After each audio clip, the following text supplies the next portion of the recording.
उस दिन को मैं कभी नहीं भूल सकता। वो मेरी ज़िंदगी का सबसे डार्केस्ट दिन था। मैं आज भी जब उस दिन को याद करता हूँ तो मेरी आत्मा कांप उठती है। उन दिनों मैं एक यूट्यूब चैनल चलाता था और हॉन्टेड जगहों को एक्सप्लोर करता था, और मुझे एक ऐसी हॉन्टेड जगह का पता चला। मैं अपना कैमरा लेके उसे एक्सप्लोर करने गया और गाइस हम आ चुके हैं एक और हॉन्टेड प्लेस पे। खैर मुझे तो इन चीज़ों पे विश्वास नहीं है, लेकिन आपके कहने पर मैं यहाँ पे आ रखा हूँ। मुझे नहीं लगता यहाँ पे कुछ बुरी चीज़ है। मुझे तो यहाँ तक डर भी नहीं लग रहा है इस घर में आके। ये सब बकवास की चीज़ें हैं गाइस, मैं हर वीडियो में आपसे कहता हूँ, लेकिन हम थोड़ा और एक्सप्लोर करेंगे। खैर मुझे तो इन चीज़ों पे भी ये तो बकवास चीज़ें लगती हैं। मैं इन चीज़ों को बकवास मानता था, और अगर मैंने उसे अपने आंखों से ना देखा होता तो शायद आज भी बकवास ही मानता।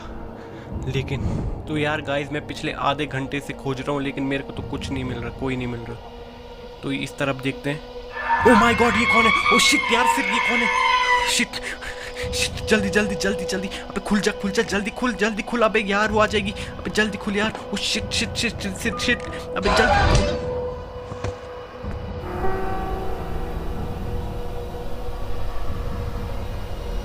मेरी आँख खुलती है एक कमरे में। मुझे कुछ समझ नहीं आ रहा होता। मैं चारों तरफ देखता हूँ, मुझे कुछ भी समझ नहीं आ रहा होता। फिर मैं देखता हूँ एक ड्रॉअर को, मैं उसे खोलता हूँ और उसमें लिखा होता है लीव दिस हाउस। उसे बंद करने के बाद मैं इस कमरे से निकलता हूँ। मुझे रास्ते में बहुत सारी चीज़ें दिखती हैं, लेकिन उन्हें इग्नोर करके मैं आगे बढ़ता हूँ। छुप छुप के हर जगह भटकने के बाद फाइनली मुझे मिला एक लेटर।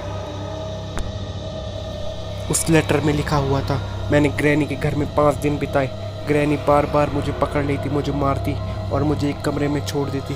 वो मेरे साथ एक गेम खेल रही थी। उसने घर के अलग अलग कोनों में अलग अलग चीज़ें छुपाई हुई थी, और हर चीज़ एक दूसरे से कनेक्ट थी। और अगर कोई यहाँ फंस जाता है तो उसे बचने के लिए वो सारी चीज़ें खोजनी होंगी और उन्हें जोड़ना होगा, और इसके बाद ये लेटर ख़त्म हो जाता है।